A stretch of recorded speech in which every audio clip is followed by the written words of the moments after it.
بسم اللہ الرحمن الرحیم. اعوذ باللہ من الشیطان الرجیم. بسم اللہ الرحمن الرحیم وبہ نستعین. السلام علیکم ایھا الطلاب الکرام. طلاب عزیز، استصحاب کی حجیت کو ثابت کرنے کے لیے جو روایات کا سلسلہ تھا، تو ان میں سے جو دوسری روایت ہے جس کے ذریعے سے استصحاب کی حجیت کو ثابت کیا جاتا ہے، تو اس کے بارے میں صاحب کتاب فرماتے ہیں الثانی من اخبار الاستصحاب. استصحاب کے بارے میں جو اخبار اور روایات ہیں ان میں سے جو دوسری خبر اور روایت ہے وہ یہ ہے صحیحۃ زرارۃ ایضاً. یہ بھی روایت زرارہ کی ہے اور روایت سند کے اعتبار سے صحیح بھی ہے. اب اس روایت میں مختلف شکوک اور راوی جو زرارہ ہے وہ مختلف سوالات کرتے ہیں. تو آئیے اس روایت کے جو مختلف سوالات اور اس کی جو مختلف شکوک ہیں، اور ان میں سے بعض شکوک ایسی ہیں جو استصحاب سے مربوط ہوتی ہے.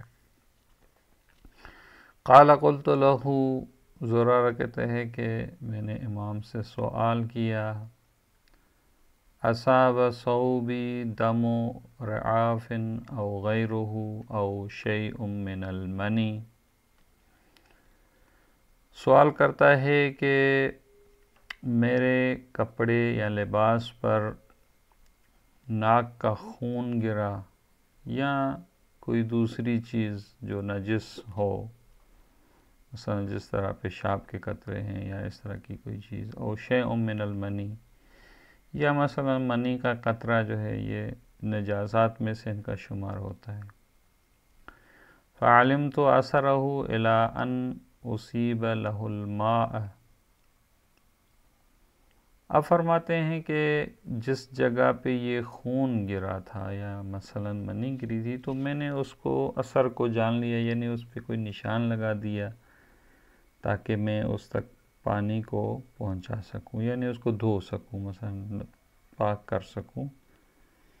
تو یہاں پر یہ کنفرم ہے کہ خون جو ہے یا مثلا جو چیز نجس ہے، مثلا منی، وہ کپڑے پہ لگی ہے. فحضرت الصلاۃ، اب یہاں تک کہ نماز کا ٹائم ہو گیا.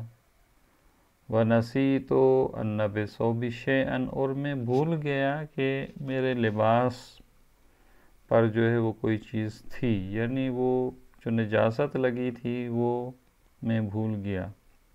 وصلیت، اور میں نے نماز پڑھنا شروع کر دی. ثم انی ذکرت بعد ذلک، اب نماز پڑھنے کے بعد مجھے یاد آیا کہ میرا لباس تو نجس تھا.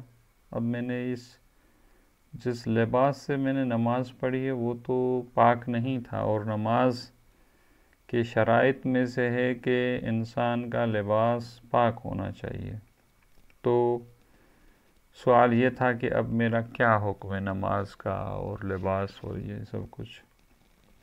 قال علیہ السلام، امام نے جواب دیا، تعید الصلاۃ وتغسلہ، یعنی جو تم نے نماز پڑھی نجس لباس کے ساتھ تو نماز کو دوبارہ پڑھو اور اپنے لباس کو پاک کرو، اس کو دھو. اب یہ یہاں تک ایک صورت جو ہے یہ استصحاب سے مربوط نہیں ہے. اب آگے ہم چلتے ہیں. قلت فإن لم أكن رأيت موضعه وعلمت أنه قد أصابه. اب پہلی جو صورت تھی وہ یقین کی تھی، یعنی وہ جو اس میں اس نے سوال کیا تھا کہ اصاب صوم دم رعاف، یعنی اصاب یعنی واقعاً جو ہے وہ خون لگا تھا. لیکن اب کی جو صورت ہے وہ اس نے دیکھی نہیں کہ لگی کہاں پہ ہے. یعنی کہتا ہے، اب دوسرا سوال وہ کہتا ہے کہ فَإِن لَمْ أَكُنْ رَأَيْتُ مُوضُعَ، اگر میں نے اس جگہ کو نہ دیکھا،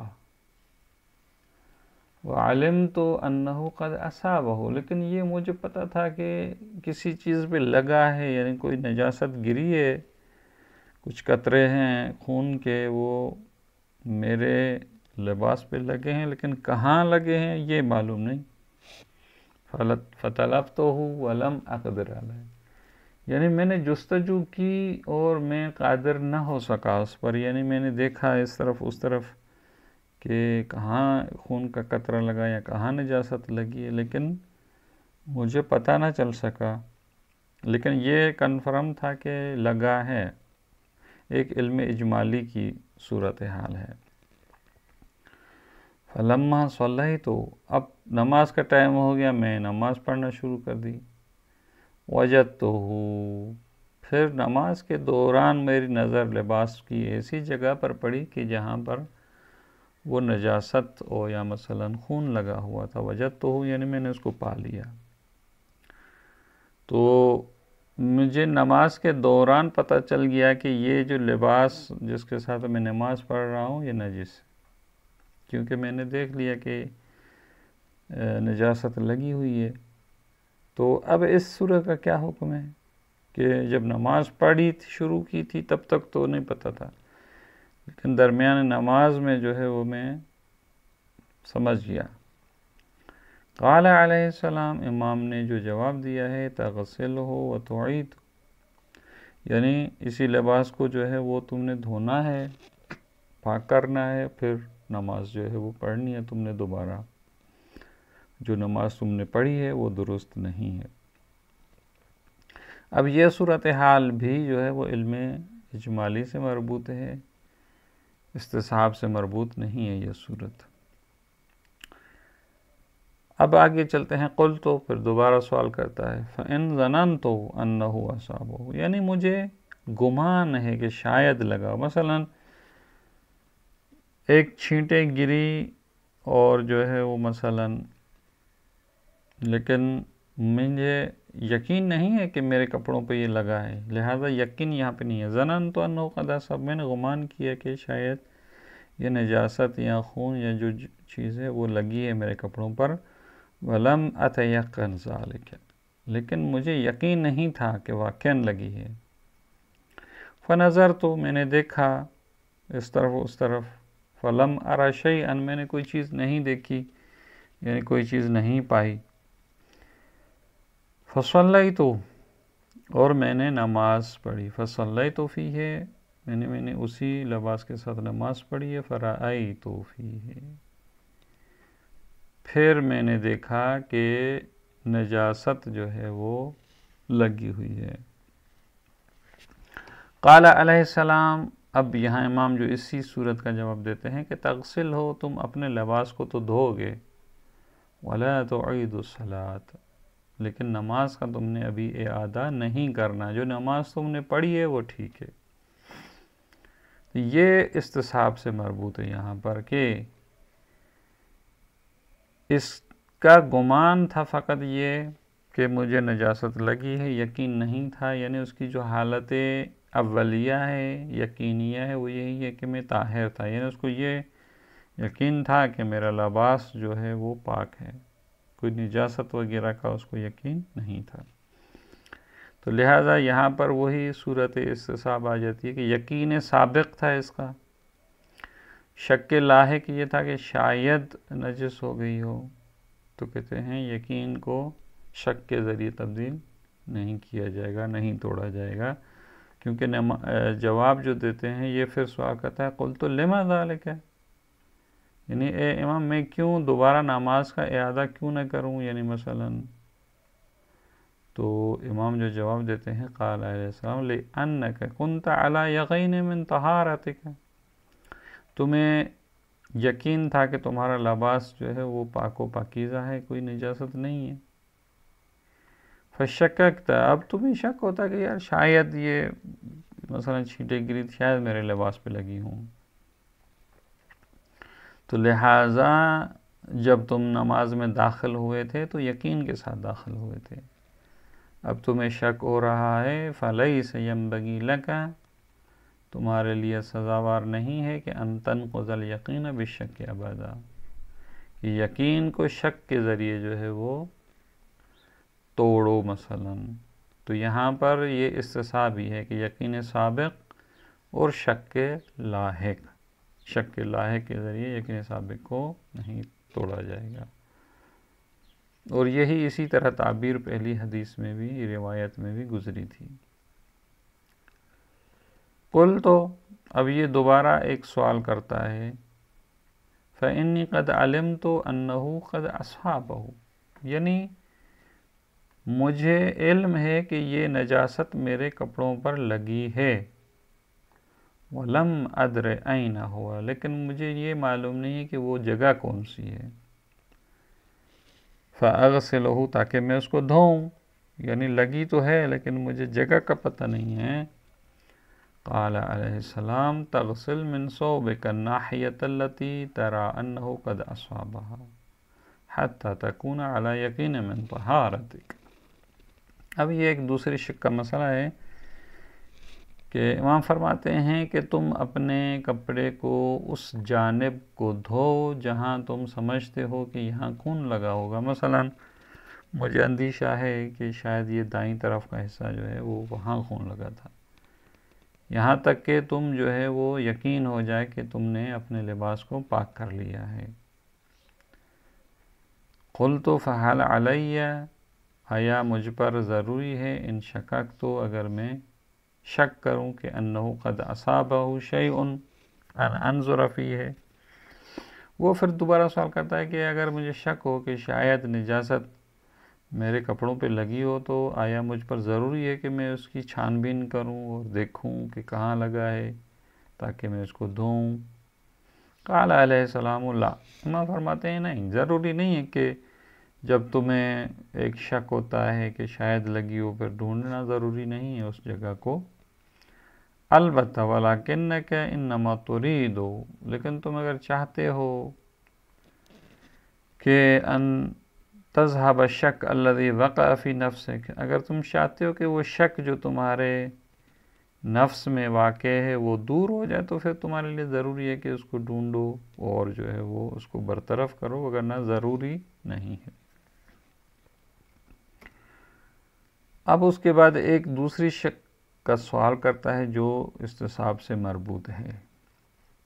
قل، تو پھر دوبارہ سوال کرتا ہے، ان رأیتہ فی ثوبی وانا فی الصلاۃ، فرماتے ہیں کہ میں نے خون دیکھا میرے لباس پہ لگا تھا اور میں وانا فی الصلاۃ در حال کہ میں نماز میں تھا، یعنی میں نے نماز پڑھی اور اچانک میں نے دیکھا مثلا رکوع کی حالت میں کہ میرے لباس پہ خون لگا ہوا ہے. قال علیہ السلام، تو اس کا جواب جو دیتے ہیں امام کہ تنقض الصلاۃ وتعید، نماز کو جو ہے وہ تم توڑو اور پھر اس کا اعادہ کرو گے. کب؟ اذا شککت فی موضع منہ ثم رأیتہ، یعنی جب تمہیں شک ہو اس لباس پر نجس لگنے کے بارے میں، نجاست کے لگنے کے بارے میں شک ہو اور پھر تم اس کو دیکھو تو پھر یہاں پہ تم جو ہے وہ نماز توڑو اور اس کا احاطہ کرو. ایک یعنی حالت سابقہ یہاں پر اگر شک کی ہے. اور اگر وَإِن لَمْ تَشُکُّ، اگر تمہیں شک نہیں تھا، یا نماز شروع کرتے وقت تمہیں کوئی شک وغیرہ نہیں تھا بلکہ ایک حالت یقینیہ تھی تمہارے پاس، ثُمَّ رَأَيْتَهُ رُطَبًا، اور تم نے ابھی جو خون دیکھا ہے ایک ابتدائی اور تازہ دیکھا، یعنی پہلے آپ کو، یا پہلے تم کو یہ نہیں تھا کوئی شک ہو کہ بھئی شاید خون لگا ہو پھر نماز پڑھی نا، بلکہ تم نے ابھی درمیان نماز میں دیکھا ہے. اور تو پھر یہاں تم کیا کرو گے؟ قطعت الصلاۃ وغسلتہ، تو یہاں نماز کو تم جو ہے وہ وہیں پر جو ہے روکو گے اور جو ہے اس کو دھو اس کو. ثم بنیت علی الصلاۃ، پھر آگے نماز کو تم شروع کرو. یعنی یہ نہیں ہے کہ نماز کو جو ہے وہ توڑنا ہے، نہیں، وہاں رک کر اسی کو پہلے دھونا ہے، پھر آگے نماز کو ادامہ دینا ہے۔ اس کی علت کیا ہے؟ لِأَنَّكَ لَا تَدْرِي، اس لیے کہ یہاں پہ تمہیں علم نہیں ہے کہ نماز جب تم نے شروع کی تھی تو تمہارا لباس نجس تھا، بلکہ لَعَلَّهُ شَيْءٌ أَوْقَعَ عَلَيْكَ، کیونکہ شاید یہ درمیانی نماز میں خون لگا ہو تمہارے لیے، کوئی حالت یہ نہیں ہے کہ نماز شروع کرتے وقت یہ پہلے لگا تھا۔ فَلَيْسَ يَنبَغِي لَكَ أَن تَنقُضَ الْيَقِينَ بِالشَّكِّ، سزاوار نہیں ہے کہ جو تمہاری پہلی حالت یقینیہ تھی، یعنی جب تم نماز پڑھ رہے تھے تو تمہاری ایک حالت یقینیہ یہی تھی کہ نماز پاک ہے، اور ابھی اگر درمیان میں تم نے دیکھا ہے تو اس کا مطلب یہ نہیں ہے کہ یہ پہلے سے لگا ہوا تھا، بلکہ شاید ابھی لگا ہو، تو لہذا حالت یقینیہ جو ہے وہ تمہاری درست ہے، اور ابھی شک جو ہو رہا ہے کہ شاید یہ جو ہے وہ خون بعد میں لگا ہو، تو کہتے ہیں کہ یہ حالت یقینیہ کو نقض نہیں کیا جائے گا، تو یہ صورت بھی جو ہے وہ استصحاب سے مربوط ہے۔ اب صاحب کتاب فرماتے ہیں وَهَذِهِ الرِّوَایَةُ فِيهَا اخْتِلَافٌ يَسِيرٌ فِي بَعْضِ كَلِمَاتِهَا بِمَا لَا يَضُرُّ بِالْمَعْنَى، کہتے ہیں یہ جو دوسری روایت ہے، ہم نے پہلی بھی روایت پڑھی تھی، اب یہ جو دوسری ہے اس کا جو ہے وہ پہلی روایت سے بہت تھوڑا سا اختلاف ہے، اور وہ اختلاف جو ہے وہ معنی کے حساب سے کوئی ضرر نہیں دیتا، وَهِيَ كَسَابِقَتِهَا فِي الضَّلَالَةِ، اور یہ روایت پہلی روایت کی طرح جو ہے وہ دلالت کے اعتبار سے درست ہے، اور وَذُكِرَ فِيهَا عَدَمُ نَقْضِ الْيَقِينِ فِي مَوْرِدَيْنِ، اور دو جگہوں پر جو ہے وہ یہ بات ذکر ہوئی ہے کہ یقین کو نہیں توڑا جائے گا، یعنی استصحاب کے بارے میں دو مورد ایسے ہیں جہاں پر ہم اس کو استصحاب سے مربوط جان سکتے ہیں۔ الاول منہما، پہلا جو مورد تھا جہاں امام نے استصحاب کی طرف اشارہ فرمایا تھا، قولہ علیہ السلام فَلَيْسَ يَنبَغِي لَكَ أَن تَنقُضَ الْيَقِينَ بِالشَّكِّ أَبَدًا، ایک یہ فقرہ تھا کہ تمہارے لیے سزاوار نہیں ہے کہ یقین کو شک سے توڑو۔ وَقَدْ حَكَمَ عَلَيْهِ السلام، امام نے جو حکم دیا بِصِحَّةِ صَلَاتِهِ کہ نماز اس کی صحیح ہے، لِأَنَّهُ دَخَلَ فِيهَا بِوَجْهٍ شَرْعِيٍّ، کیونکہ وہ وجہ شرعی سے نماز میں داخل ہوا تھا، یعنی طہارت کا اس کو یقین تھا، اور جب طہارت کا یقین تھا بعد میں شک لاحق ہوا ہے تو یقین کی حالت کو توڑا نہیں جائے گا، اور وہ وجہ شرعی بھی یہی ہے کہ وہ استصحاب الطہارۃ السابقۃ المتیقنہ قبل ظن اصابت النجاسہ، یعنی اس کو جو ہے وہ استصحاب جو ہے وہ یہی ہے کہ طہارت سابقہ تھی، یعنی اس کو یقین تھا کہ نجاست کے لگنے کے گمان اور شک کے پہلے جو ہے وہ اس کو یہ یقین تھا کہ میرا لباس پاک و پاکیزہ ہے، لہذا طہارت سابقہ ہے،